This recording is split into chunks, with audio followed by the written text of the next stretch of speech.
लगाए हैं और चारों सिंहासनों पर चारों दुल्हा और दुल्हन बैठी हैं। कौशल्या आदि रानियां सभी सुंदर आरती के थाल ले ले करके आई हैं कि धूप दीप नैवेद्य वेद विद पूजे पर दुल्हन मंगल निधि। बहुत ही सुंदर स्वागत माता जानकी की, कौशल्या की, सुमित्रा सभी अयोध्यावासी कर रहे हैं। और कौशल्या मां बार बार नजर उतार रही हैं कि हमारे रघुवर इतने सुंदर हैं और इतनी सुंदर जोड़ी राम जानकी की है। कौशल्या को लग रहा है कि कहीं इनको नजर नहीं लग जाए कि बार बार आरती करें व्यंजन चार चामर सिर धरें। बार बार नजर उतारते हैं, आरती करते हैं और बार बार महाराज वहां पर जो निछावर लेने वाले हैं वो सब खड़ी हुई हैं। तो महाराज निछावर में क्या देती हैं? इतनी प्रसन्न है कौशल्या, अपने गले का हार निकाल करके निछावर कर करके नाम को दे दिया। केकई ने महाराज अपनी चूड़ियों को निकाल करके निछावर में दे रही है। वस्तु अनेक निछावर हो रे हरि प्रमोद तो सब सोए।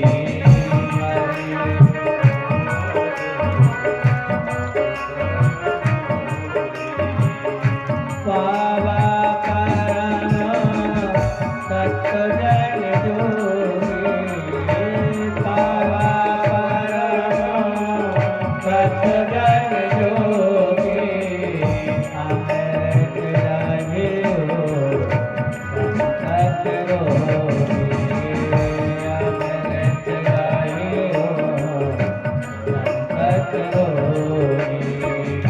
जन्म रंग पारस पावा अन्नय लोचन नाम सुहावा।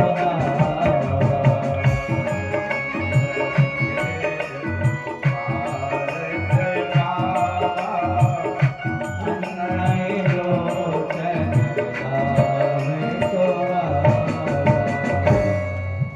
सभी को महाराज निछावर में मोतियों की माला, धन संपदा सब कुछ लुटाए चली जा रही। इतनी प्रसन्न है महाराज। आज अयोध्या में चारों ओर खुशियां ही खुशियां छा रही हैं कि यही सुख ते सतकोटि गुण पावहि मात अनंत। भाई सहित बिहाय घर आए रघुकुल चंद। लोक रीत जननी करे बर दुल्हन सकुचार। मोद विनोद विलोक बड़ राम नहीं मुस्कान। कुछ अयोध्या की जो नई नई बहुएं हैं, शादी के बाद कुछ रीतियां होती है, जैसे कंगन इत्यादि का खोलना, मछली को घुमाना, ये सब चीजें होती है।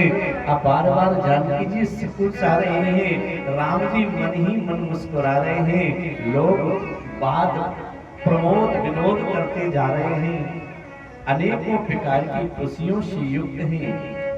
और बोले फूल कंगना मैं तो हारी फूल पे नारी कंगना, फूल फूल हारी फूल पे नारी कंगना, फूल फूल हारी फूल फूल हारी, हाँ फूल फूल हारी फूल पे नारी कंगना, फूल फूल हारी फूल पे नारी कंगना, फूल फूल हारी।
की खोलने में बड़ी कठिनाई। हाँ, नाच कंगन की खोलने में बड़ी कठिनाई, सुनो दूल्हा रघुराई।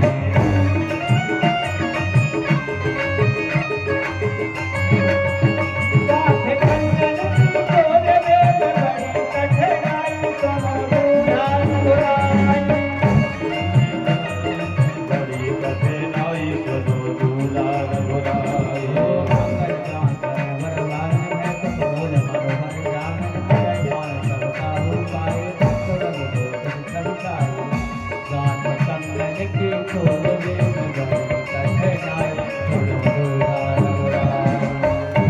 की खोलने में बड़ी कठिनाई सुनो दूल्हा रघुराई। गान कंगन की खोलने में बड़ी कठिनाई, सुनो दूल्हा रघुराई।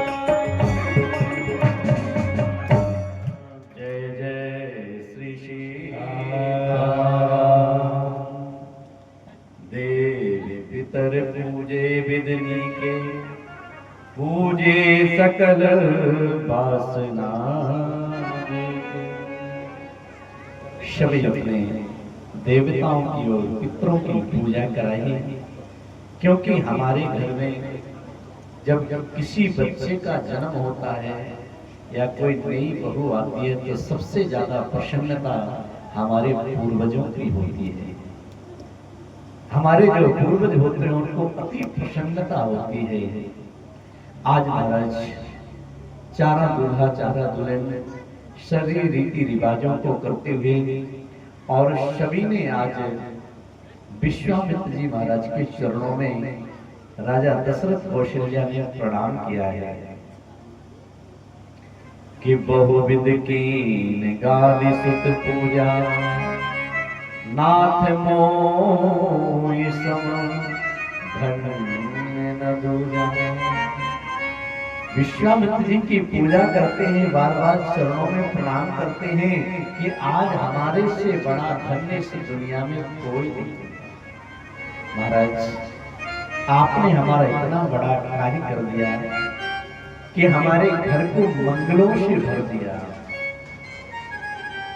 आज हमारे घर में चार चार बहू हैं और महाराज जब आंगन में माहौल लगा करके पायल पहन करके बहू घूमती है तो ऐसे लगता है कि सामने में लक्ष्मी घूम रही है।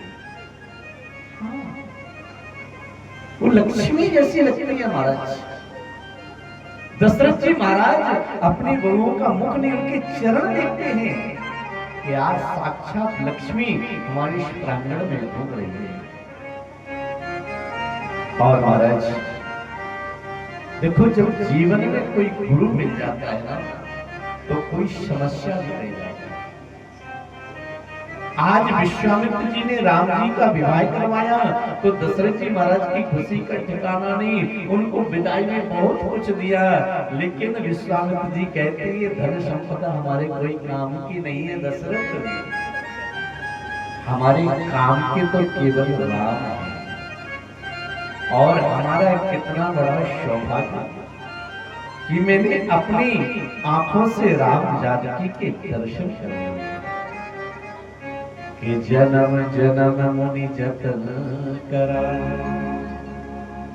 अंतरा कहीं आवत ना।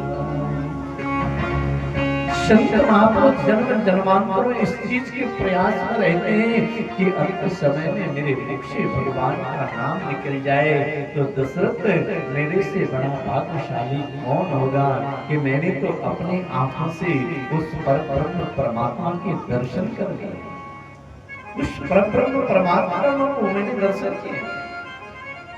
और इस प्रकार से महाराज आज विश्वामित्र जी महाराज अयोध्या से विदा होकर के और वशिष्ठ जी से मिलते हैं और वशिष्ठ जी महाराज से मिलकर के विश्वामित्र जी विदा होते हैं। राम कथा जो है ना, राम कथा दो किनारों को जोड़ने वाली कथा है, ध्यान देना। राम कथा क्या करती है? दो किनारों को जोड़ने वाली कथा का नाम ही राम कथा है। आप लोगों ने कथा सुनी होगी कि जब बानर भालू जो है ना समुद्र के अंदर पत्थर डाल रहे थे कि वो सारे के सारे डूबते चले जा रहे थे, तो हनुमान जी ने क्या किया, एक पत्थर पर रा लिख दिया और एक पर मां लिख दिया।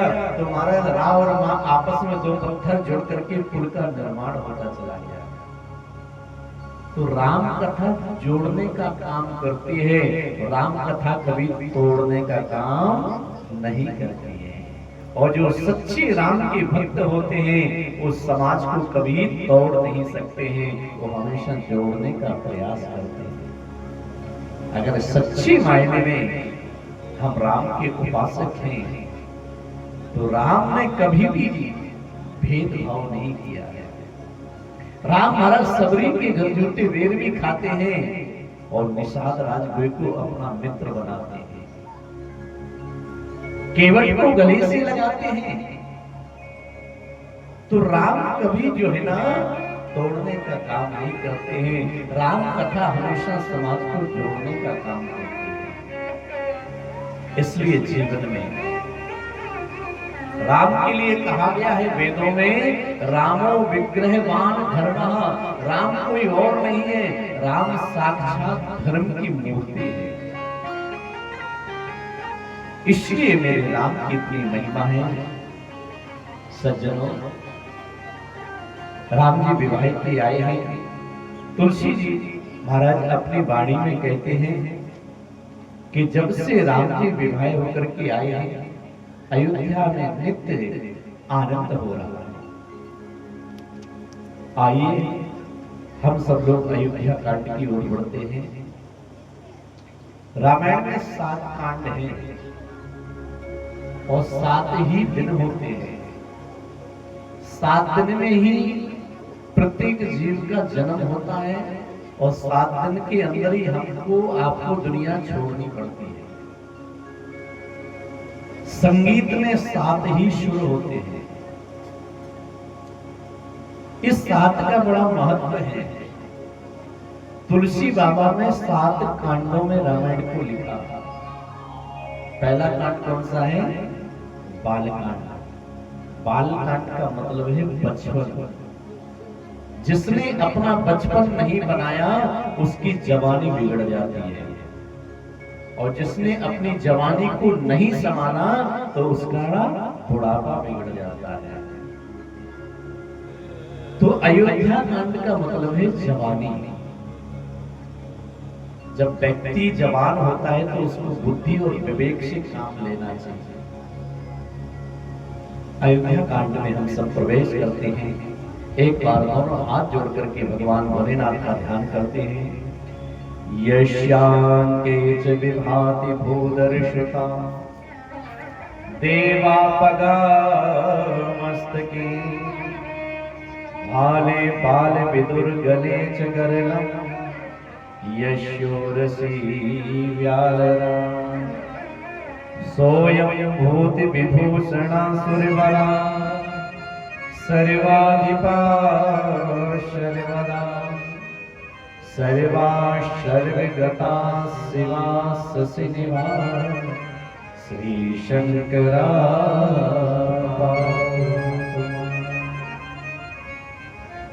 तुलसीदास जी कथा राम की गा रहे हैं, लेकिन ध्यान किसका कर रहे हैं? शिव का। अयोध्या कांड का ध्यान, अयोध्या कांड का शुभारंभ भगवान शिव की प्रार्थना करके करते हैं, क्योंकि जो शिव का, जो राम जी का भक्त होगा और शिव की निंदा करेगा तो कभी राम को प्राप्त नहीं कर सकता है, और जो रामोपासक होगा तो वो शिव का भक्त होगा। भगवान शिव ऐसे हैं महाराज कि उनके कंठ में तो जहर है लेकिन मुख में राम है, हृदय में राम का दरबार है। ओ राम जैसा नगीना नहीं, सारे जग के बजैया में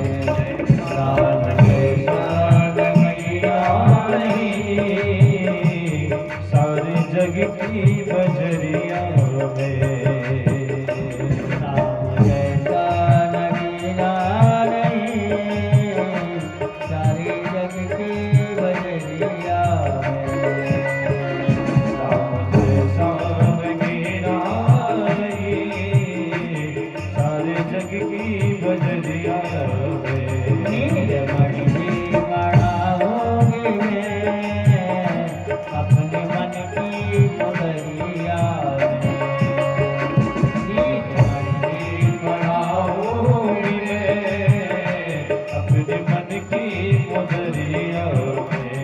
राम जैसा नगीना नहीं नगीना नहीं सारे जग की नजरिया में।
रचना पे बिठाऊंगी मैं। राम का नाम प्यारा लगे रसना पे बिठाओगी मैं। राम लगे रसना पे बिठाओगी मैं। रचना पे बिठाऊंगी मैं। रसना पे बिठाओगी मैं। सूरत बताओगे नैनों की पुतरिया में। सूरत बताओगे नैनों की पुतरिया में। जैसा नगीना नहीं सारे जग की बजरिया में। गुलाब जैसा नगीना नहीं सारे जग की नजरिया में।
नित्य नव मंगल मोद बधाओ। जिस दिन से राम जी ब्याह होकर के आए हैं, अयोध्या में नित्य कोई न कोई उत्सव होता रहता है। आनंद में, अवधि में आनंद ही आनंद है। सज्जनों, जीवन में जो सुख के दिन आते हैं ना, तो कब निकल जाते हैं पता नहीं लगता है। इसी प्रकार से अवध में बड़ा ही आनंद है। और राम चारों भाइयों में महाराज इतना प्रेम है कि चारों भाई एक साथ बैठ करके भोजन करते हैं। आजकल बड़ी समस्या है महाराज। हाँ, अगर बड़े का विवाह हो जाए तो महाराज आते ही अलग चूल्हे की व्यवस्था होने लग जाती है।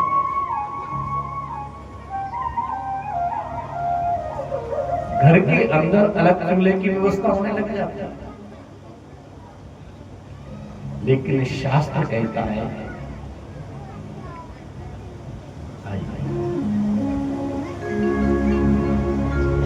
जय जय श्री सीता। आ जाते हैं राम कोई बुला के देख ले। आ जाते हैं राम कोई बुला के देख ले। आ जाते हैं राम कोई बुला के देख ले। राम नाम अति मीठा है, राम नाम अति मीठा है, कोई आके देख ले। आ जाते हैं राम कोई आके देख ले। आ जाते हैं राम कोई बुला के देख ले। आ जाते हैं राम कोई आके देख ले। आ जाते हैं राम कोई बुला के देख ले। जय जय श्री सीता।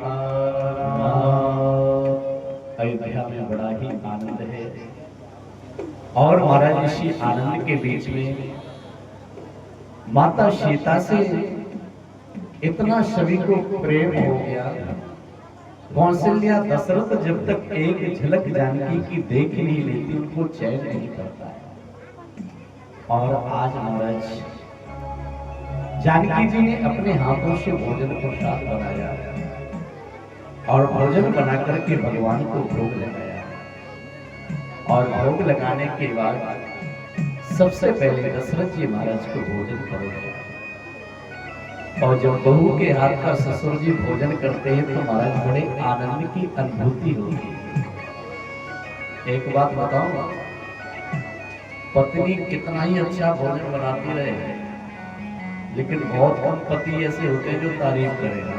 उसमें कभी मिर्च कम, कभी नमक कम, कुछ ना कुछ खट्टा मीठा करते रहे। और बहू महाराज कैसा भी परोस दे, ससुर जी चुपचाप खा के निकल लेते हैं। प्रेम से बोलो। जानकी जी भोजन बनाती हैं, दशरथ जी को परोसती हैं। दशरथ जी महाराज हमारा भूरी भूरी प्रसन्नता करते हैं। तो महाराज जानकी जी कहते हैं, राम से राघव किसी संत महापुरुष को भी भोजन के लिए बुला लीजिए। राम जी कहते हैं, तुम्हारी इच्छा है, कभी किसी पंडित जी को बुला ले, कभी किसी पंडित जी को बुलाएं। और महाराज वो पंडित जी आए, 2 भूमि खा करके चले जाए। तो जानकी जी ने कहा, राघव ऐसा कोई बुलाइए ना, आप ऐसा कोई बुलाइए ना, कोई ढंग से भोजन करें। आते हैं 2 पूरी खा के चले जाते हैं। बोले अच्छा, तुम्हारी ज्यादा ही श्रद्धा उमड़ रही है, आज मैं कोई अच्छा ही बुलाता हूँ। सो महाराज राम जी ने अगस्त जी महाराज को निमंत्रण दे दिया। अगस्त जी महाराज आइए, हमारे घर आपका निमंत्रण है। सो महाराज अगस्त जी महाराज को भोजन पर बुला लिया। अब बुला तो लिया अगस्त जी महाराज, तो अगस्त जी महाराज आकर के आसन डाला, ब्राह्मण को बैठाना। एक बात ध्यान देना, तो कथा तो हम सुन रहे हैं, लेकिन कथा से कुछ सीखना भी चाहिए। कभी भी किसी भी साधु ब्राह्मण को घर बुलाओ तो उसके लिए आसन पर ही बैठाना चाहिए। हाँ, बिना आसन का नहीं बैठना चाहिए, क्योंकि संत ब्राह्मण के चरणों में लक्ष्मी का वास होता है। जहां इनके चरण पड़ते हैं वहां पर महाराज दिन दूनी रात चौगनी तरक्की होती है, लक्ष्मी का वास हो जाता है। और जहां पर बिना आसन कर बैठा लेते हैं तो दरिद्रता छोड़ करके चली जाती है, शास्त्र कहता है। इसलिए हमेशा आसन पर बैठना चाहिए। अगस्ती महाराज के लिए सुंदर आसन पर बैठाला महाराज। अब जानकी जी ने सुंदर थाल लगाया, उसमें महाराज खीर पकौड़ी चटनी जो कुछ भी बनाया था सुंदर थाल लगा करके अगस्त जी के सामने रखा। राम जी ने कहा महाराज भोग लगाइए। सो अगस्ती महाराज थाली देख करके हंसने लगे। अब कोई भोजन परोसे हंसे कोई तो सामने वाले को लगता है क्या गड़बड़ है। जानकी जी घबरा गई, महाराज क्या कोई गलती है? बोले गलती तो कुछ नहीं, लेकिन मुझे ये बात समझ में नहीं आ रही कि छोटी छोटी कटोरियों को नाक में डालूं के कान में। अरे नहीं नहीं महाराज बोल ला देंगे, आप पाइए तो सही। तो अगस्ती महाराज ने सारी कटोरियों को थाली में खाली करा और थाली उठा करके एक बार में सब तोड़ा गए। बोल लाओ। अब जानकी जी ने फिर 4 पूरी निकाली, फिर लेकर के आए, तो एक बार में फिर गा के बोले और लाओ। और जितना भोजन बना था महाराज वो सारा का सारा सपोर्ट करके बैठ गए, बोले और लाओ। अब महाराज जानकी जी अकेली थी और बहनों को बुलाया, आओ भैया तुम भी मदद करो। सारी बहनें आई, उर्मिला सतकीर्ति सबकी सब लगी, कोई पूड़ी बना रहा है, कोई सब्जी बना रहा है। और परोस के आते हैं, पीठ हुई नहीं कि और लाओ। ऐसा करते करते महाराज जानकी जी पसीना पसीना हो गई। अब तो क्या करें? तो महाराज उन्होंने रिद्धि सिद्धि को बुलाया, आप ही आओ। रिद्धि सिद्धि को बुलाया। अब रिद्धि सिद्धि बेचारी पूड़ियां बना रही हैं, सब्जी बना रही हैं। अगस्ती को परोसे खा करके बोले और लाओ और लाओ। अब तो महाराज गणेश जी महाराज को कड़ाई पर बैठा ला। गणेश जी महाराज आप ही हमारे संकट को दूर कर सकते हो। तो गणेश जी महाराज पूड़ियां बना रहे हैं, सारे अयोध्या के लोग लगे हैं, कोई चटनी बना रहा है, कोई सब्जी बना रहा है। इधर परोस करके आते हैं, सट उड़ा देते हैं। जब परेशान हो गई जानकी जी और राम जी बैठे बैठे मुस्कुरा रहे हैं। हाँ, कोई कोई पति जो है ना ऐसा मजाक करते हैं कि महाराज पूछो मत। राम जी बैठे बैठे मुस्कुरा रहे हैं कि राम जी को जानकी जी ने देखा, ये कहां से पकड़ के लाए, इधर आओ ना जरा। राम जी आए, बोले बताओ देवी, अरे इनको कहां से पकड़ के लाए हो? अरे तुम ही तो कहते थे कोई अच्छा बुलाओ तो मैंने बुला दिया। प्रभु मैं तो परेशान हो गई, अब हमारे बस की बात नहीं है। अब इन महाराज से करो कि वो बीच में जल तो पी लें, बीच में भोजन के जल पीना चाहिए ना। अगस्ती से राम जी ने प्रभु अगर भोजन हो तो थोड़ा बीच में जल पी लीजिए। अगस्ती बोले जब बीच आ जाएगा तब जल पी लेंगे। जानकी बोले हे भगवान अभी बीच भी नहीं आया, अभी तो बोले शुरू हुआ है। तब तो जानकी जी हाथ जोड़ करके राम जी से बोले प्रभु अब इस समस्या से तो आप हमको निपटाओ। तो अगस्ती से राम ने कहा प्रभु आपने जो भोजन कर लिया है तो ठीक है, बोले तो जल पिलाओ। बोले जल की व्यवस्था अभी नहीं है, जल तो आपको मैं द्वापर में पिलाऊंगा। द्वापर में? बोले हाँ, द्वापर में मैं गिरिराज को उठाऊंगा और इंद्र बारिश करेगा। तो महाराज उसका जितना भी जल आएगा उस जल को आप पी जाना। ऐसे संत ऋषि थे महाराज हमारे, उस समुद्र को पी गए थे एक बार में। जो ऋषि संत होते हैं ना इनकी शक्ति का महाराज कोई आर पार नहीं होता है। तो बोले ठीक है महाराज ठीक है, अब आप कहते हो कि द्वापर में तो द्वापर में ही हम पी लेंगे। और अगस्ती महाराज वहां से महाराज विदा ले लिए। अब जानकी जी राम जी को पकड़ा, प्रभु मजाक तो आप बहुत करते हो लेकिन आज के बाद ऐसा मजाक मत करना। और महाराज समय व्यतीत होता जा रहा है। आज एक घटना घटी। जानकी जी भोजन का थाल लेकर के दशरथ जी के सामने परोसा। तो क्या देखती हैं कि महाराज जो खीर की कटोरी थी उसमें तिनका पड़ा हुआ था, घास का एक तिनका पड़ा हुआ था। अब परोसने के लिए जा रही थी महाराज, जैसे उस तिनके को देखा तो सोचा कि अगर थाली परोस देंगे तो ससुर जी कहेंगे बेटी थोड़ा देख करके भोजन परोसा करें, इसमें तो तिनका घास डला हुआ है।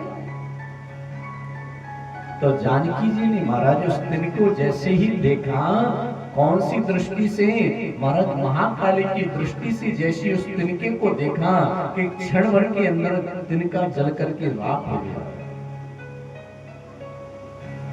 इस लीला को किसी ने नहीं देखा, लेकिन दशरथ जी महाराज देख रहे थे। दशरथ जी ने भोजन का थाल सामने रखा। जानकी जी ने कहा पिताजी भोजन करिए। बोले बेटी मैं भोजन तो करूंगा, लेकिन आपको मेरे को एक वचन चाहिए। वचन क्या हो गया? बोले आज बेटी अगर तो मेरे को एक वचन देगी तभी भोजन करूंगा, नहीं तो मैं भोजन नहीं करूंगा। क्यों? तो दशरथ जी ने कहा कि बेटी जिस नजर से तूने आज इस तिनके को देखा है, उस नजर को आज के बाद किसी और को नहीं देखेगा।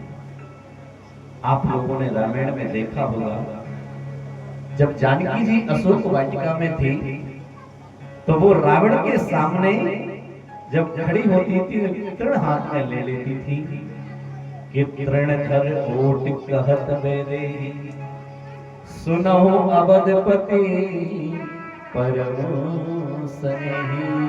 हे मूर्ख रावण, अगर मैंने अपने ससुर दशरथ को वचन नहीं दिया होता तो तुझे तिनके की तरह जलाकर के राख कर देती, तिनके की तरह जलाकर के राख कर देती। तो मां जानकी ने रावण की क्या सामर्थ्य थी कि वो जानकी को हाथ का स्पर्श कर देता। ये तो राम जी की लीला थी महाराज। अवध में महाराज चारों ओर आनंद ही आनंद है। आज महाराज दशरथ जी महाराज कि सबके ऊपर अभिलाष, अस कहीं मन ही महे, आपे अचत उगराग हो नरे। आज दशरथ जी महाराज सिंहासन पर बैठे हैं। एक समय सब सहित समाज राज सभा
आज दशरथ जी महाराज सिंहासन पर बैठे थे और सिंहासन पर बैठे बैठे महाराज सभी अवधवासी बैठे हैं। अनेक प्रकार की चर्चाएं हो रही हैं कि अब अवध की गद्दी पर कौन बैठेगा। दशरथ जी महाराज ने दर्पण को देखा तो क्या देखते हैं, श्रवण समीप भये शुभ दिशा। जब कानों के बाल सफेद होकर के कानों में जाने लगे तो समझ लो अब तुम्हारी राज सुख भोगने की उम्र नहीं रही। अब हमको जीवन में सोच लेना चाहिए, जब आपका बेटा आपके घर बार परिवार को संभाल लेना तो महाराज अपने आप घर को छोड़ देना चाहिए।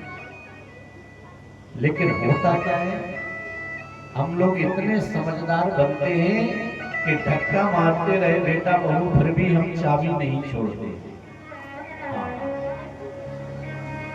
शास्त्र तो ये कहता है अपनी जो चाबी है ना अपनी आंखों के सामने बेटी बहू को दे देनी चाहिए।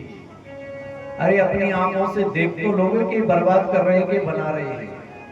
भाई करना तो उन्हीं को, क्या करेंगे तुम्हारे जाने के बाद करेंगे, तो जाने से पहले तो देखने ही करते क्या है। लेकिन महाराज हमारी फितरत है कि हम लोग छोड़ते नहीं। कहते हैं ना हमको माया ने पकड़ रखा है, माया हमको नहीं पकड़ती है, हम माया को पकड़ते हैं। हम छोड़ना नहीं चाहते। कोई भाई एक बार महाराज चाबी छोड़ना ही नहीं चाहते। दशरथ जी महाराज ने विचार किया कि अब मेरी उम्र जो है ना राजपाट के लिए नहीं, अब तो भजन के लिए हमको जाना चाहिए। और देखो जीवन में 4 घंटी बजती है तो इंसान को समझ जाना चाहिए। पहली घंटी बजती है कि महाराज बाल सफेद हो जाते हैं। अब आजकल तो खान पान की वजह से बीमारी से बच्चों के भी बाल भी सफेद होने लगे। पहले के समय में जब तक आयु नहीं होती थी तो किसी के बाल सफेद नहीं होते थे। बाल सफेद हो जाएं तो अपने मन को भगवान की ओर मोड़ देना चाहिए। घर गृहस्थी से धीरे धीरे अपने आप को अलग करना चाहिए। लेकिन महाराज पहली घंटी बजती हम समझते नहीं है, दूसरी घंटी बजती है आंखों से कम दिखाई देने लग जाता है। भगवान कहते हैं अब इधर उधर मत भटको, एक जगह बैठ करके भजन करो। लेकिन जीव इतना चतुर है कि महाराज इतना सुंदर चश्मा बनवाता है कि पहले से भी बढ़िया देखने लग जाता है। और दिन भर महाराज मोबाइल देखते हैं, टीवी देखते हैं। उनसे कह दो 1 घंटे कथा में बैठ जाओ, लेने के देने पड़ जाएंगे। 3-3 घंटा बुढ़ों को मैंने मोबाइल चलाते देखा है। हाँ, दूर जाने की जरूरत नहीं, यहीं कहीं पेड़ के नीचे बैठे बैठे मोबाइल चलाते रहते हैं। लेकिन उनसे कहो कथा में बैठ जाओ तो उनको नानी याद आती। तीसरा महाराज क्या कहते हैं कि भगवान हमारे दांतों को निकाल करके बाहर कर देते हैं कि आराम से जो है ना जो भगवान जिंदगी भर खाए ने, अब जीव का स्वाद छोड़ो, दलिया खाओ, खिचड़ी खाओ, भजन करो। लेकिन हमारा दांत भी नहीं लग जाते तो भगवान क्या कहते हैं, फिर महाराज कमर को बीच से तोड़ देते। अब कहां भागोगे, घुटनों में ऐसा दर्द होता है कि हमारा चला नहीं जाता है, कमर में दर्द होता है। तो शास्त्र कहते हैं कि समय रहते माला हाथ में ले लेनी चाहिए। माला का मतलब है कि भगवान के लिए घंटा आध घंटा निकालना चाहिए कि एक घड़ी आधी घड़ी आजू में पुनिया तुलसी संगत साधु हरहि कोट अपराध।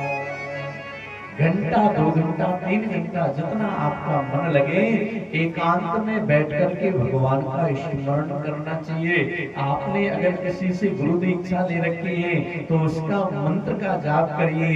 अगर किसी का नहीं ले रखा है तो भगवान श्री कृष्ण को अपना गुरु मान करके कृष्णम वंदे जगत गुरु उस गोविंद का स्मरण करके ओम नमो भगवते वासुदेवाय इस मंत्र का स्मरण करते हुए समय को व्यतीत करना चाहिए।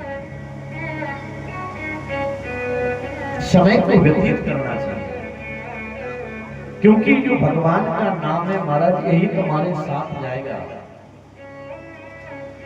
कि धरानी भूमि पसरो ही गोष्ठी नारी गृहे द्वार सखा शमशानी देहिश्चितायां परलोक मार्गी धर्मानुगो गच्छति जीवयता। ईमानदारी से बताना आप सब यहाँ बैठे हमारे साथ में क्या जाएगा, विचार कर लो। भगवान के दरबार में बैठ करके झूठ नहीं बोलना चाहिए, ये बिल्कुल अकाट सत्य है। यहाँ सोच लिए कि हमारे साथ जाना क्या है। मैं 40 एकड़ का मालिक हूँ, मेरे पास 50 एकड़ जमीन है, मेरे पास 60 एकड़ जमीन है। जरा बताइए आपके पूर्वज कोई 1 एकड़ लेकर के गए हैं क्या? बताओ, कोई ले गया हो 1 बीघे तो बताओ। धरानी भूमि, ये भूमि यहीं पर रहेगी और तुम्हारे जैसे हजारों इसके मालिक बन बन करके निपट लिए, राख बन गए। आज आप मालिक हो, कल और बनेगा, परसों कोई और बनेगा, परसों कोई और बनेगा। ये भूमि यहीं रहेगा, लेकिन इसके मालिक महाराज बदलते रहेंगे। धरानी भूमि पशुओं ही गोष्ठी, जो हम हाथी घोड़ा भैंस गाय इत्यादि जो भी हम संग्रह करते हैं, कलयुग है, गाड़ी जेसीबी ये सब, लेकिन किसी के साथ में जाता है क्या? वो भी नहीं जाएगा। और तो और महाराज जब हम चले जाते हैं तो हमारे जो इष्ट मित्र परिवारी जन हैं वो हमारा कहां तक साथ देते हैं? वो महाराज केवल हमको जो है ना शमशान तक पहुंचा देते हैं। बताओ, इसके आगे कोई गया? कभी किसी के साथ कोई गया क्या? और तो और अपना जो शरीर है ना, जिसको आप दूध दही खा करके बॉर्नवीटा पी करके अपना हष्ट पुष्ट बनाते हो, इस शरीर भी केवल देहिश्चिताया, ये भी केवल वहीं तक साथ देगा। कहां तक? जिस चिता पर आप पड़े रहोगे। इसके बाद तो क्या होगा? धर्मान गो गच्छति जीविका। आपने अच्छे कर्म किए हैं तो अच्छे कर्मों की पोटली लेकर के जाओगे, अगर पाप कर्म किए हैं तो पापों की गठरी लेकर के जाओगे। साथ देते नहीं है किसी का,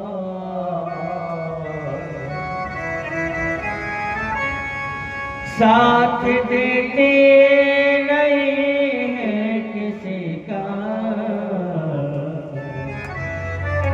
क्या भरोसा है इस जिंदगी का,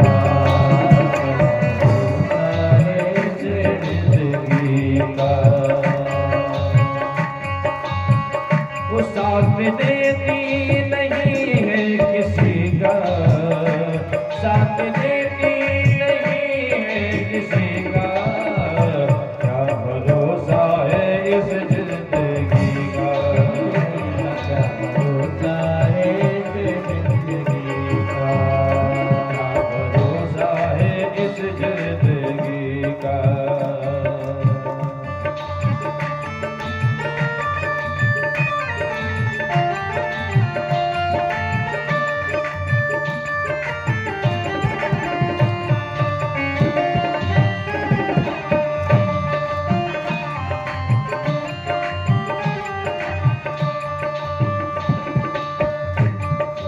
बुझ जाएगी जलते जलते, शम्मा बुझ जाएगी जलते जलते, शम्मा बुझ जाएगी जलते जलते, शम्मा बुझ जाएगी जलते जलते,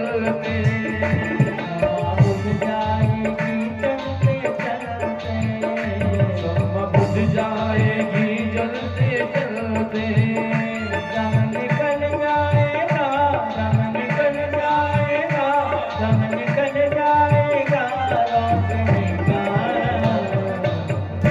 क्या भरोसा है इस जिंदगी का, क्या भरोसा है इस जिंदगी का।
हम रहेगा मोहब्बत रहेगी, हम रहे ना मोहब्बत रहेगी, दास्तां अपनी दुनिया कहेगी, दास्तां अपनी दुनिया कहेगी, दास्तां अपनी दुनिया कहेगी, दास्तां अपनी दुनिया कहेगी।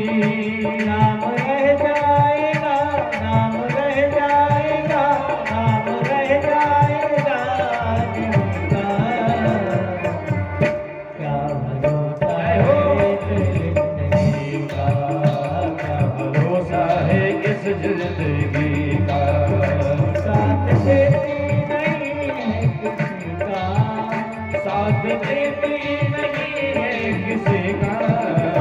क्या भरोसा है जिंदगी का, क्या भरोसा है इस जिंदगी का।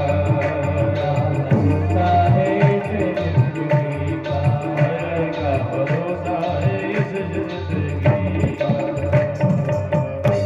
जय जय श्री दशरथ जी महाराज ने दर्पण को देखा, अपने कान के बाल को सफेद देखा, तो मन में विचार कर लिया कि अब मैं अपना राजपाट अपने पुत्र को सौंपूंगा। विचार कर लिया। तो हमको भी विचार करना चाहिए, और जब तक मनुष्य विचार नहीं करोगे तब तक जीवन में त्याग नहीं आएगा, और जब जीवन में त्याग आ जाता है तुम्हारा एक क्षण में संसार छूट जाता है। क्योंकि इस लोक का परम सत्य है कि सबको एक न एक दिन जाना पड़ता है, कि आया है सो जाएगा राजा रंग फकीर, कोई सिंहासन चढ़ कोई बना जंजीर। जो माया और मोह के चक्कर में बना रहता है वही जंजीरें हैं, और जो भगवान की आराधना में लग जाता है वही सिंहासन है। तो हम सबको भगवान के नाम रूपी सिंहासन पर आरूढ़ होकर के भगवत स्मरण में अपने मन को लगाना है, और भगवान के मन में अपनी चित्त वृत्तियों को समाहित करके उस परब्रह्म परमात्मा का ध्यान करना है। ध्यान देना, जीवन में आपने अगर पाप किया है तो उस पाप को कोई बांट नहीं सकता है, और अगर उसको कोई पुण्य किया है तो उसको कोई छीन नहीं सकता है। तो जीवन में जो सत्कर्म करोगे वो तुम्हारे भी काम आएगा और तुम्हारे आने वाली संतान के भी काम आएगा, और अगर पाप करोगे तो वो पाप तुमको भी ले डूबेगी और आने वाली तुम्हारी नस्ल, तुम्हारी पीढ़ियों को भी खराब कर देगी। जो हम बिना बोलने वाले जो जीव होते हैं, बिना वाणियों के, अपनी जीभ के स्वाद के लिए महाराज उनको काट काट करके खा जाते हो, वो श्राप नहीं देते होंगे। आप किसी के बच्चों को खा जाते हो, किसी की माँ को खा जाते हो, किसी के बेटों को खा जाते हो, ये पाप है।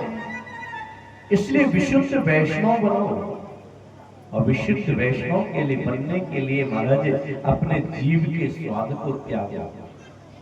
जीव के नीचे कोई स्वाद नहीं होता है, क्योंकि जो कर्म करता है फल उसी को भोगना पड़ता है। एक व्यक्ति जो है ना, रास्ते में जा रहा था, जाते जाते गर्मियों के दिन थे, तो महाराज एक पेड़ लगा हुआ था, तो पेड़ के नीचे बैठ गया, तो सामने महाराज आम का बगीचा था। उस बगीचे में महाराज उसने आम लटकते हुए देखे, और जैसे आम लटकते देखे तो महाराज मन किया कि आम तोड़ लाऊं। आम का जो बगीचे का मालिक था वो सो रहा था, ये चुपके से उसके बेड़े में घुस गया और जाकर के महाराज आम तोड़े, और आम तोड़ने के बाद आराम से महाराज आम को लेकर के आया, आम को खाने लगा, चूस रहा था। इतने में महाराज पीछे से बगीचे का मालिक आया, तूने मेरे आम तोड़ लिए, और महाराज 4 डंडे पीठ में लगाए, और दर्द के मारे आंखों से आंसू बहने लगे। पीठ में कोई गलती तो नहीं की, पीठ में कोई गलती नहीं की, लेकिन पीठ में डंडे पड़े, और आंसू कहां से निकले? आंखों से। तो गलती किसने की थी? दोष किसका था? आंखों का था। सबसे पहले आंखों ने देखा। देखना, जिसने देखा वो गया नहीं, और जो गया उसने तोड़ा नहीं, और जिसने तोड़ा उसने रखा नहीं, और जिसने रखा उसने चखा नहीं, और जिसने चखा वो पिटा नहीं। पिटाई किसकी हुई? पीठ की। लेकिन महाराज जो कष्ट है ना, वो कहां हुआ? सबसे ज्यादा आंखों में से आंसू गिरे, क्योंकि अपराध आंखों का था। इसलिए जीवन में जो पाप जो करता है उसका परिणाम उसको ही भोगना पड़ता है। कोई भोग दूसरे कोई बांट नहीं सकता है। वाल्मीकि जी को एक क्षण में महाराज वैराग्य हो गया। उसने महात्माओं को पकड़ लिया कि महाराज ये लोटा सोटा इधर ला। बोले चोरी किस लिए करते हो? बोले अपने परिवार को चलाने को। बोले परिवार वालों से जरा पूछो कि जो तुम पाप करते हो इसमें तुम्हारी भागीदारी है? पत्नी बच्चों से पूछा, जी मैं जो पाप करके लाता हूँ, कमा के लूट के लाता हूँ, जो इसका जो पाप है उसमें तुम भागीदार हो? पत्नी बच्चों ने कहा, हम क्यों हैं? अरे तुम्हारी जिम्मेवारी है, तुम पाप करके ला रहे हो कि पुण्य करके ला रहे हो? तुम्हारी जिम्मेवारी है कि हमको भोजन कराओ। तो जीवन में जो पाप पुण्य करते हैं वो जीव को स्वयं भोगना पड़ता है। इसलिए मेरे भाई बहन, जीवन में अच्छी कर्म करना, सत्य के मार्ग पर चलना, और जो सत्य के मार्ग पर चलता है उसकी हमेशा विजय होती है। ध्यान देना, सत्य को परेशान तो कर सकते हो लेकिन सत्य को कभी परास्त नहीं कर सकते हो। तो मेरे कहने का तात्पर्य है, आप 6 दिन से कथा सुन रहे हो तो आपके जीवन में एक परिवर्तन होना चाहिए। ज्यादा कुछ नहीं कर सकते हो तो एक बार एक माला लेकर के, एक बार राम राम करके 108 की माला करना चाहिए। ज्यादा कुछ नहीं करते हो तो एक लोटा भोलेनाथ जी को जल ही चला दिया करें, आपका जीवन सफल हो जाएगा। भगवान की कथा अनंत है, भगवान की कथा का कोई आर पार नहीं है। हरि अनंत, हरि कथा अनंत है। हम सब लोग 6 दिन से यहाँ पर यज्ञ के भी दर्शन कर रहे हैं और कथा भी श्रवण कर रहे हैं। राम कथा इतनी विशाल है कि महाराज अगर 5-7 घंटे भी डेली करें तो भी नहीं कर सकते हैं। आप 6 दिन में बालकांड से बाहर निकल पाए हैं ऐसे तैसे करके। लेकिन फिर भी भगवान की कथा को हम श्रवण कर रहे हैं। जैसा कि आप सब लोगों को पता है, कल अंतिम दिवस होगा कथा का, और यज्ञ भी यहाँ पर चल रहा है। जो माताएं भाई बहन यज्ञ में बैठना चाहते हैं तो एक दिन के लिए कल का ही अवसर है, तो हमारे महंत चंद्रशेखर दास जी से मिलकर के कल हवन में आप लोग बैठ सकते हैं। पूर्णाहुति है तो कल हवन की पूर्णाहुति होगी। और परसों आप सब लोगों को पता ही है कि यहाँ पर एक दिव्य अनुष्ठान होने जा रहा है परोपकार के लिए। अपने लिए तो महाराज दुनिया करती है, किसी और को करके देखो। अपने लिए तो दुनिया जीती है, किसी और को जी करके देखो। अपने लिए तो हमेशा कपड़े पहनते हो, किसी और को पहना करके देखो। अपने आंसू तो सब पहुंच लेते हैं, किसी और के आंसू पहुंच करके तो देखो। तो यहाँ पर महाराज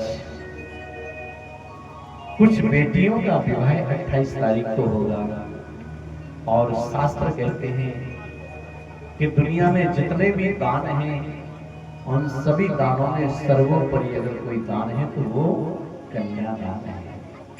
कन्यादान का मतलब है ये नहीं है कि आप 1,50,000 रुपए खर्च करेंगे। भगवान ने आपको जितना दिया हो, आपकी जो सामर्थ्य हो, ऐसे पवित्र यज्ञ में जरूर लगाना। ये मेरा वचन है, आपके जीवन में कोई कमी नहीं रहेगी। भगवान इतना देगा कि आपके घर को धन से अन्न से भर देगा, भरपूर करेगा। तो सब लोग आना, उस कन्या विवाह महोत्सव के दर्शन करना और उसमें सेवा करना। आपके घर में शादी होती है तो आप लोग बेचैन रहते हो कि नहीं? अड़ोसी पड़ोसी को बुलाते हैं, भैया देखना। तो यहाँ पर भी हम सब लोगों को उस काम को करना है। जो भी सेवा जिसको मिले उसको जरूर करना है, क्योंकि हमारे महंत जी जो है ना, बेचारे बहुत अकेले ही परिश्रम में लगे हुए हैं। तो उनका हाथ बटाने के लिए जो भी भाई बहन यहाँ पर बैठे हैं, मेरा आप सब लोगों से विनम्र और हाथ जोड़ करके निवेदन है कि आप सब लोग वर्षों के दिन आप 1000 काम छोड़ करके और महंत जी का साथ दीजिए, और जिससे जो सेवा बने उस सेवा को करिए, कि जिससे इस बार तो महाराज 15 कन्याएं हैं। भगवान चाहे अगले साल यहाँ पर और कन्याओं के विवाह संपन्न हो सके, और आपके इस क्षेत्र का नाम पूरे देश में रोशित हो, और इस क्षेत्र की जय जयकार हो। आप सबके यहाँ धान की बुद्धि। इसके लिए आप सब लोगों के प्यार की जरूरत है, आप सब लोगों के स्नेह की जरूरत है, और आप सब लोगों के सहयोग की जरूरत है। देखो, हर काम दुनिया में रुक सकता है, ये तो आप लोग भी जानते हो, लेकिन पैसे की वजह से किसी की बेटी का विवाह रुका है क्या? मेरी नजर में तो आज तक ऐसी कोई घटना नहीं है। हर काम हो जाता है, और ये सत्य है, करते हो तुम कन्हैया, मेरा नाम हो रहा है। प्रभु आपकी कृपा से सब नाम हो रहा है। करने वाले तो बाबा जीवननाथ हैं, हम आपका तो वैसे ही नाम हो रहा है। तुम्हारा जब नाम हो रहा है तो वो मूर्ख होगा जो ऐसे बहती गंगा में अपने आप को गोता नहीं लगाएगा। तो हम सब लोग सौभाग्यशाली हैं। परसों यहाँ पर कन्या उत्सव में जरूर आए और इस उत्सव को सफल बनाएं। आप सबके ऊपर भगवान की कृपा सदैव बनी रहे।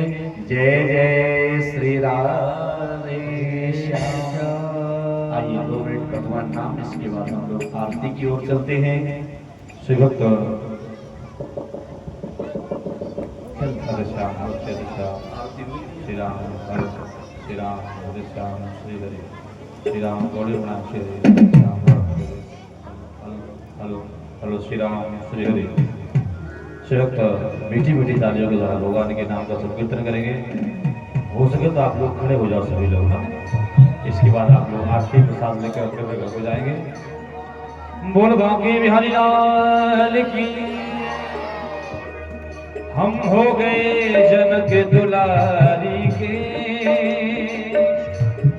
जनक दुलारी के। अच्छा, कौन कौन ऐसा है जो हमारे जनक दुलारी का हो गया है? हमारी मैया जानकी का है, हाथ उठाएं तो हाथ उठाते दोनों हाथ से मीठी मीठी तालियों को दा। अरे हम आवते उठा कर कहते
हम हो सीता प्यारी के, हम आज भी सीता प्यारी के, हम कल थे जनक दुलारी के, हम कल थे जनक दुलारी के, हम आज भी सीता प्यारी के, हम आज भी सीता प्यारी के, हम आज उड़ा कर कहते हम हो गए जनक दुलारी के, हम हाथ उठा कर कहते हम हो गए जनक दुलारी के।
को पीछे करो, आप लोग पीछे हो, आगे आओ।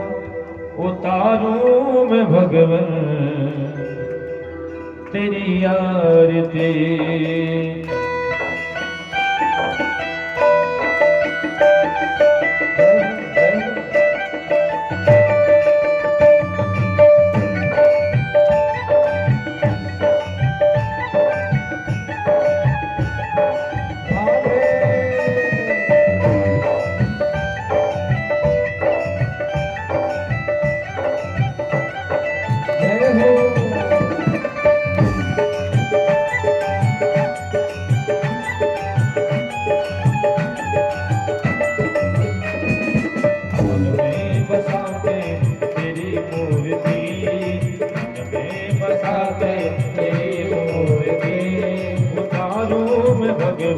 तेरी आरती, मैं बता कर तेरी मूर्ति उतारूं मैं भगवन तेरी आरती।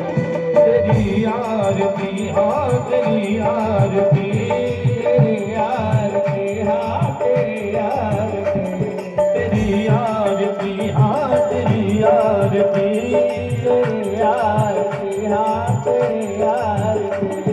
उतारूं मैं भगवन तेरी आरती, मैं बसा के तेरी मूर्ति, उतारूं मैं भगवन तेरी आरती।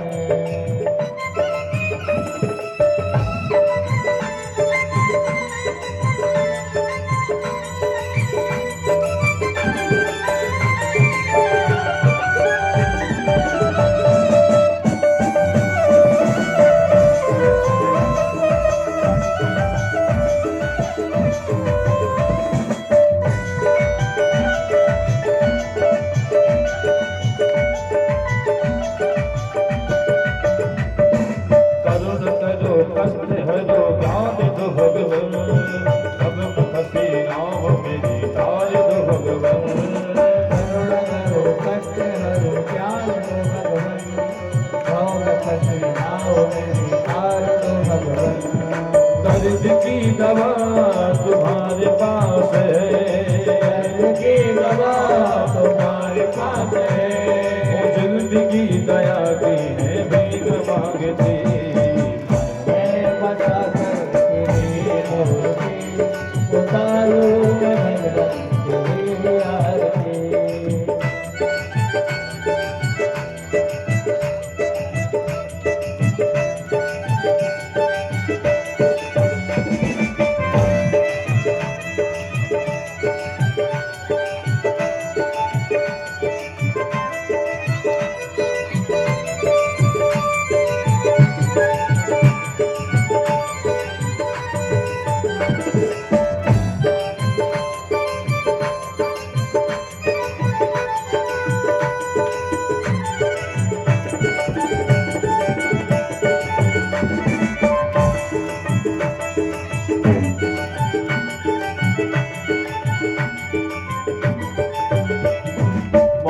तुझसे क्या मैं यही सोचूं भगवन, जिंदगी जब तेरे नाम कर दी अर्पण। तुझसे क्या मैं यही सोचूं भगवन, जिंदगी अब तेरे नाम कर दे अर्पण। तुझसे क्या मैं यही सोचूं भगवन, जिंदगी जब तेरे नाम कर दी अर्पण। तुझसे क्या मैं यही सोचूं भगवन, जिंदगी अब तेरे नाम कर दे अर्पण। सब कुछ तेरा कुछ नहीं मेरा, सब कुछ तेरा कुछ नहीं मेरा। जिंदगी दया की है भीख मांगते हो, मैं बसा के तेरी मूर्ति उतारूं मैं भगवन तेरी आरती। मैं बता कर तेरी मूर्ति उतारूं मैं भगवन तेरी आरती। वेद तेरी महिमा गाए संत करे ध्यान, नारद गुणगान करे तेरे विराता। वेद तेरी महिमा गाए संत करे ध्यान, नारद गुणगान करे तेरे विराता।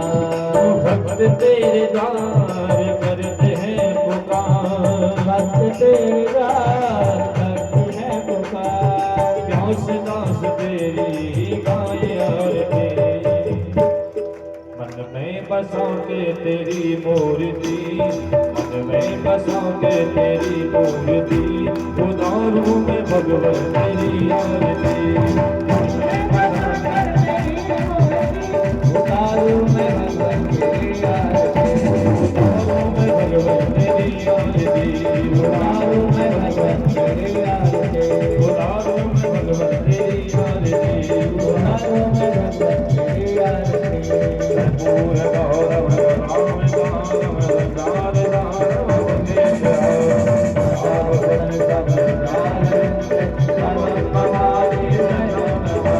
तमेव माता पिता तमेव, तमेव बन्धु सखा तमेव, तमेव वेद्यादिकं तमेव, तमेव सर्वं तमेव देव, तमेव सर्वं तमेव देव, तमेव सर्वं मम देव देव।